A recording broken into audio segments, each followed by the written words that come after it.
जब मनमोहिनी दीदी थी, प्रकाशमणि दादी थी, तो वो जब थे तो अव्यक्त बाबा ने कहा कि बच्ची विदेश सेवा पर जनक बेटी जाएंगी।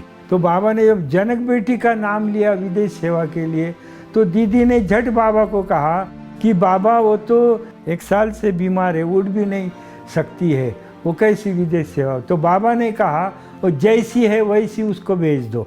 तो ये बाबा ने गारंटी लिया कि उसको ही विदेश सेवा पर जाना है। तो ये सारा समाचार मनमोहिनी दीदी ने जो है वो पूना में भेज दिया। और उसमें बाबा ने एक वाक्य ये भी कहा था कि बच्ची 1-1.5 साल से खटिया पर पड़ी है। बाबा ने कहा बच्ची का योग बल कहाँ गया, बच्ची का योग बल कहाँ गया।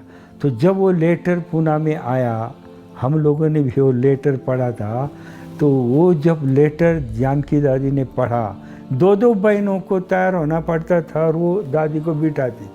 तो उस दिन दादी को किसी ने भी उठाया नहीं, दादी उठ करके खटिया पर बैठ गई। तो कहा सुंदरी मेरी दवाइयाँ जो है, टैबलेट है, वो सब ले कर के आओ।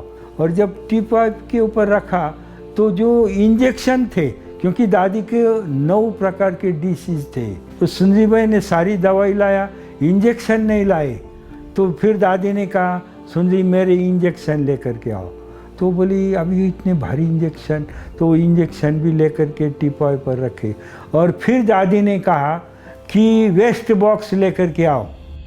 तो बोले वेस्ट बॉक्स, तो बोले लाओ न। मैंने कहा वो वेस्ट बॉक्स लेकर के सामने रखा और सारी दवाइयाँ, सारे टैबलेट, सारे इंजेक्शन अपने हाथ से दादी ने सारे वेस्ट बॉक्स में सारी दवाइयाँ, क्या सभी बहनें हैरान हो गई। लेकिन दादी को जैसे एक पावर आ गई, ज़बरदस्त पावर आ गई। फिर दादी खुद खटिया के नीचे उतर गई। तो बहनें भी देखते रही। फिर दादी ये रूम से दूसरे रूम, दूसरे रूम से तीसरे रूम, क्लासरूम सभी घूमने लगी।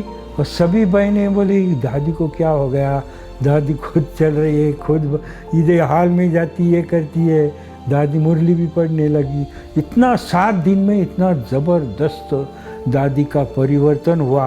और दादी ने बाबा को पत्र लिखा कि बाबा मैं विदेश सेवा पर जाने के लिए तैयार हूँ।